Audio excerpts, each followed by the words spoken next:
लागी लागी पग सबे निसिये भेटति अति अनुराग। हृदय से सही प्रेम बसा रहूं भरी सुहाग सिया। पति रामचंद्र शंकर जी उमा। सीता जी अत्यंत प्रेम से सबके पैरों लग लग कर मिल रही हैं और सब सासू माँ प्रेमवश हृदय से आशीर्वाद दे रही हैं कि तुम सदा सौभाग्यवती रहो। बिकल स्नेह सिए सब रानी, बैठन सब ही कहूँ गुर ज्ञानी। कहीं जग ग कहीं जग गति माई के मुनिनाथा, कहे कछुक परमारथ गाथा। सीता जी तथा सब रानियां स्नेह के मारे व्याकुल हैं। तब ज्ञानी गुरु ने सभी को बैठने के लिए कहा। फिर मुनिनाथ वशिष्ठ ने जगत माया का है, इसमें कुछ भी नित्य नहीं है, ऐसा कहकर कुछ परमार्थ की बातें कही। नृप कर सुरपुर गवन सुनावा, सुनि रघुनाथ दुसह दुख पावा। मरण हेतु निज नेहु बिचारी, भयति बिकल धीर धुरधारी। तदंतर वशिष्ठ जी ने राजा दशरथ जी के स्वर्गवासी हो जाने की बात बताई, जिसे सुनकर श्री रघुनाथ जी ने असहनीय दुख पाया। अपने प्रति उनके स्नेह को ही उनके मरने का कारण मानकर धीर धुरंधर श्री रामचंद्र जी अत्यंत व्याकुल हो उठे। कुलिस कठोर सुनत कटुबानी, बिलपत लखन सिए सब रानी। शोक बिकल यति सकल समाजो, मानहु राजो अकाजेहु आजो। वज्र के समान कठोर कड़वी वाणी सुनकर लक्ष्मण जी, सीता जी और सब रानियां विलाप करने लगी। सारा समाज शोक संताप होकर अत्यंत व्याकुल हो गया, मानो राजा आज ही मरे हो।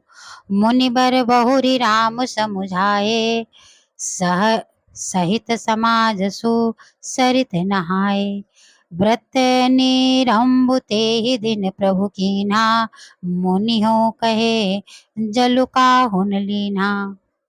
फिर मुनि श्रेष्ठ वशिष्ठ जी ने श्री राम जी को प्रबोधित किया। तब उन्होंने समाज सहित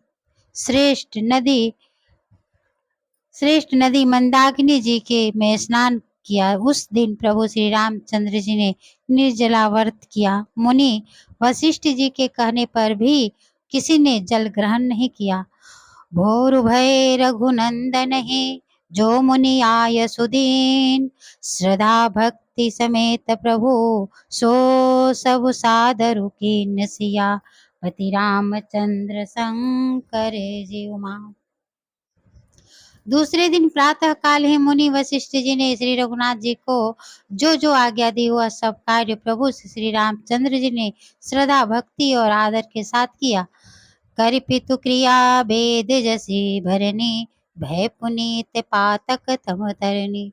जासु नाम पावक अघतूला, सुमिरत सकल सुमंगल मूला।